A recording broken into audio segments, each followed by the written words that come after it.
بالله من الشيطان الرجيم بسم الله الرحمن الرحيم الحمد لله رب العالمين والعاقبة للمتقين والجنة للموحدين والمؤمنين والنار للعاصين والكافرين والمنافقين وصلى الله على محمد وآله الطيبين الطاهرين لا سيما على بقية الله في الأراضين ولعنة الله على أعدائهم أجمعين من الآن إلى يوم الدين أما بعد فقد قال الله العلي الحكيم في القرآن الكريم يا أيها النبي جاهد الكفار والمنافقين واغلظ عليهم ومأواهم جهنم وبئس المصير.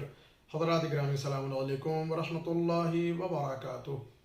سورہ توبہ کی یہ 73 نمبر کی آیت ہے جو حضور اکرم اور ان سے خطاب ہے کہ جو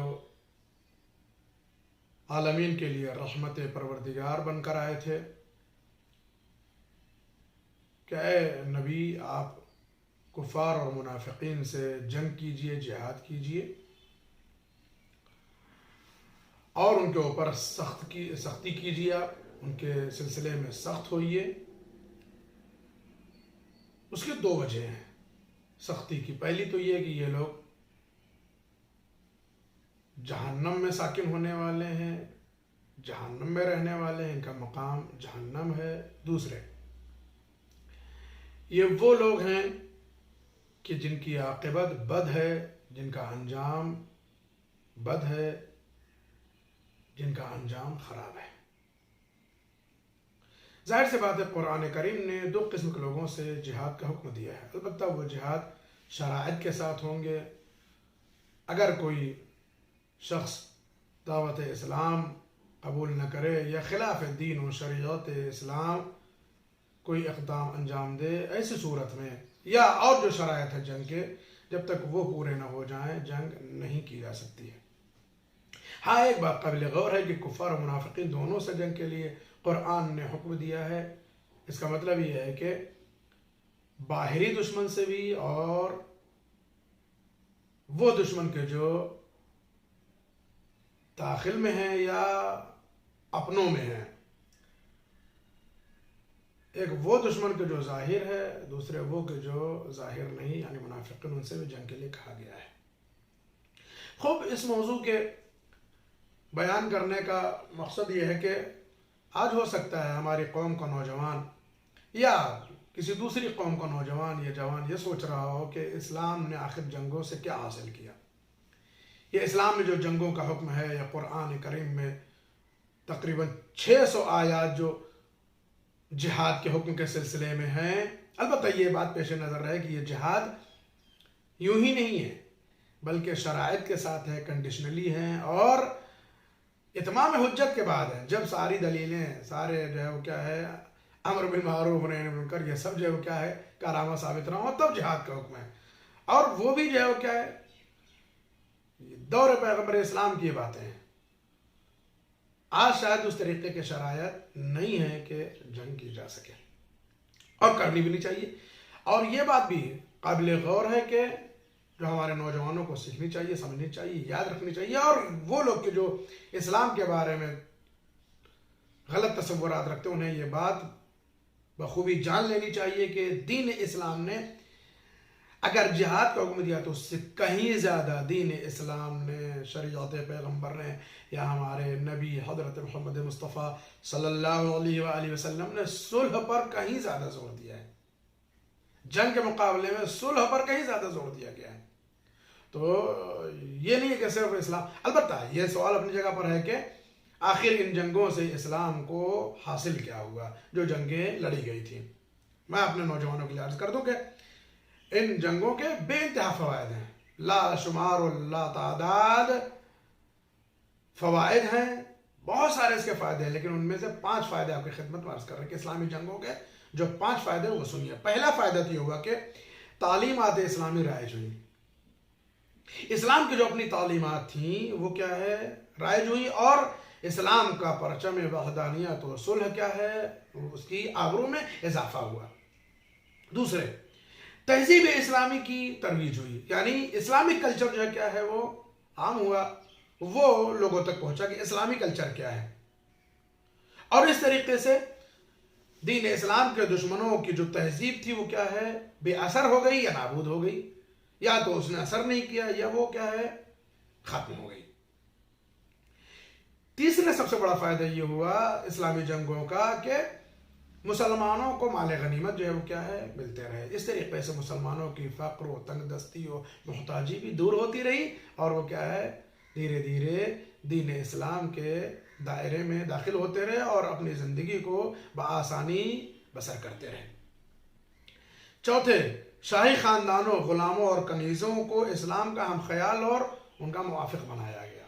بہت سارے جو ہے وہ شاہی خاندان تھے جو اسلام کے ہم خیال نہ تھے، دین پیغمبر اسلام، دین الہی کے خلاف تھے، لہذا ان جنگوں نے یہ کام کیا کہ ان شاہی خاندانوں کو، ان کے ماتحت رہنے والے کنیزوں اور غلاموں کو اسلامی خیال کا مالک بنا دیا۔